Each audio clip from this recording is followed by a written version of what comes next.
কোনো নারী অভিনেত্রীকে কোনো শোরুম উদ্বোধন করতে যাবে, এটা এখানে গভর্নমেন্টের বাধা দেওয়ার কি আছে, গভর্নমেন্টের উদ্যোগ নেওয়ারও কি আছে?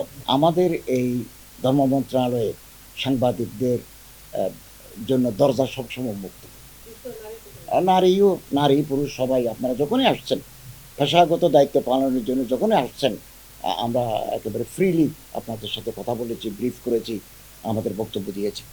এগুলো আমরা দায়িত্ব নেওয়ার পরপর থেকে এগুলো শুরু করেছি। গতকাল কৌমি উদ্যোক্তা সম্মেলন 2025 নামে ওনারা চীনমৈত্রী সম্মেলনে একটা কনফারেন্স করবে।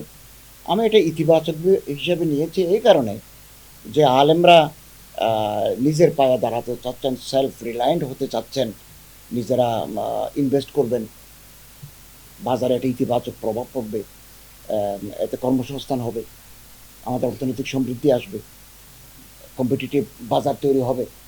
এই জন্য এটাকে আমি ইতিবাচক হিসেবে নিয়েছি। আমি ওখান থেকে এসে আবার আরেকটা অনুষ্ঠানে পার্বতী চট্টগ্রাম মন্ত্রণালয়ের অনুষ্ঠানে যোগ দিয়েছি। আমি ওখানে ছিলাম মাত্র 1 ঘন্টা। তো অনেক সাংবাদিক ছিলেন, ওনারা নিউজও কভার করেছেন।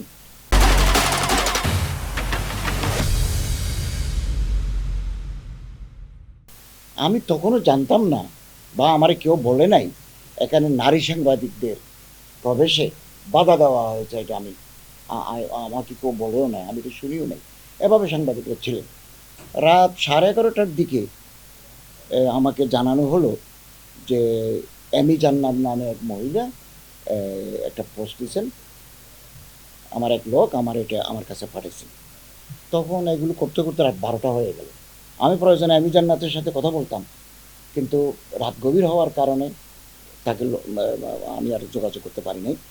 আজকেও এটা নিয়ে ফেসবুকে নানা কথা হয়েছে। তো এদিকে আমি এই যে কওমি উদ্যোক্তা যিনি ফাউন্ডার রোকন রায়্যান, উনি একসময় সাংবাদিকতা করতেন, ওনার সাথে যোগাযোগ করলাম। কি ঘটনা, কি নারী সাংবাদিকদের প্রবেশ করতে দেয় না, পেশাগত দায়িত্ব পালনে বাধা দেওয়া হয়েছে কি? উনি একটা লিখিত ওনার স্বাক্ষর করা আজকে সকালে এটা পাঠিয়েছেন, আমি আপনাদের এটা কপি দেব। উনি ওখানে বলছেন ক্ষুদ্র উদ্যোক্তাদের ফেসবুক ভিত্তিক গ্রুপ কওমি উদ্যোক্তার আয়োজনে গতকাল 29শে জানুয়ারি চীনমৈত্রী আন্তর্জাতিক সম্মেলন কেন্দ্রে এক উদ্যোক্তা সম্মেলন অনুষ্ঠিত হয়। এই সম্মেলনে ধর্ম উপদেষ্টাকে প্রধান অতিথি হিসেবে আমন্ত্রণ জানানো হয়। তিনি আনুমানিক বিকেল 5টা 15 অনুষ্ঠানের স্থলে উপস্থিত হন। এমি জান্নাত নামের একজন নারী সাংবাদিককে অনুষ্ঠানে প্রবেশ করতে দেওয়া হয়নি মর্মে তিনি ফেসবুকে পোস্ট করেছেন। আমাদের জানা মতে অনুষ্ঠান আয়োজন সংশ্লিষ্ট কোনো ব্যক্তি থেকে এরূপ কোনো ঘটনা ঘটেনি। আমাদের অজ্ঞাতে এরূপ কোনো ঘটনা ঘটে থাকলে সেজন্য আমরা আন্তরিকভাবে দুঃখ প্রকাশ করছি। এ ধরনের কোনো ঘটনার দায় কোনোভাবে অনুষ্ঠানের প্রধান অতিথি ধর্ম উপদেষ্টার নয়। এরূপ কোনো ঘটনার জন্য ধর্ম উপদেষ্টার উপর দায় চাপানো অনাকাঙ্ক্ষিত দুঃখজনক। কওমি উদ্যোক্তা কখনোই নিউজ সংগ্রহ বা কর্মস্থলে নারীকে বাধা দান করেনি, আগামীতেও করবে না। উল্লেখ্য, চ্যানেল আইয়ের এক নারী সাংবাদিককে আমাদের একজন ভলান্টিয়ার নিজে রিসিভ করে অনুষ্ঠানে নিয়ে গেছেন এবং তিনি অনেকক্ষণ থেকে নিউজ ও ফুটেজ সংগ্রহ করেছেন। রোকন রায়্যান ফাউন্ডার, কওমি উদ্যোক্তা। আমার মনে হয় এই কথার পরে আর এখানে আর কোনো বিতর্কের অবকাশ নেই। আমি তো জানিও না, আমার কেউ নলেজও দেয় না। আমি রাত 11:30টার দিকে এটা প্রথমে ওনার ফেসবুক জানতে পারলাম। তো উদ্যোক্তারাও এটা বিবৃতি দিয়ে কথাটা ক্লিয়ার করেছেন। আমার মনে হচ্ছে এটা এখানেই সমাপ্তি ঘোষণা করা দরকার। আর আমার ধর্ম মন্ত্রণালয়ে সবসময় নারী পুরুষ সাংবাদিক যারা আপনার পেশাগত দায়িত্ব পালন করবেন তাদের জন্য দরজা উন্মুক্ত আছে, ছিল, থাকবে।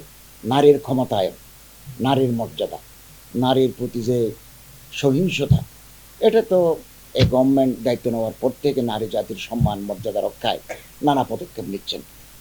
নারীর প্রতি যাতে কোনো ধরনের কোনো অসম্মান অমর্যাদা না হয়, তারা যাতে, যেহেতু তারা সমাজের অর্ধেক, আমাদের জনসংখ্যার অর্ধেক এবং বিভিন্ন গুরুত্বপূর্ণ দায়িত্ব তারা পালন করছেন এবং আমাদের ক্যাবিনেটেও 4 জন সম্মানিত নারী আছেন।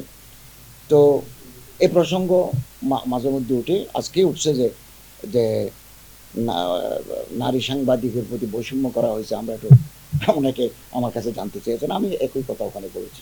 কোনো নারী অভিনেত্রীকে কোনো শোরুম উদ্বোধন করতে যাবে। এটা এখানে গভর্নমেন্টের বাধা দেওয়ার কি আছে? গভর্নমেন্টের উদ্যোগ নেওয়ারও কি আছে? আর লোকাল পিপল যারা বাধা দিচ্ছেন তারা কারা? এটাও আমরা জানি না কারা বাধা দিচ্ছে। এবং ওই কালচারাল মিনিস্টার যিনি ছিলেন উনিও আলোচনা করলেন যে এগুলো আসলে কারা করছে। তো এগুলো local administration, law enforcing agency যারা আছেন তারা তো খতিয়ে দেখবে।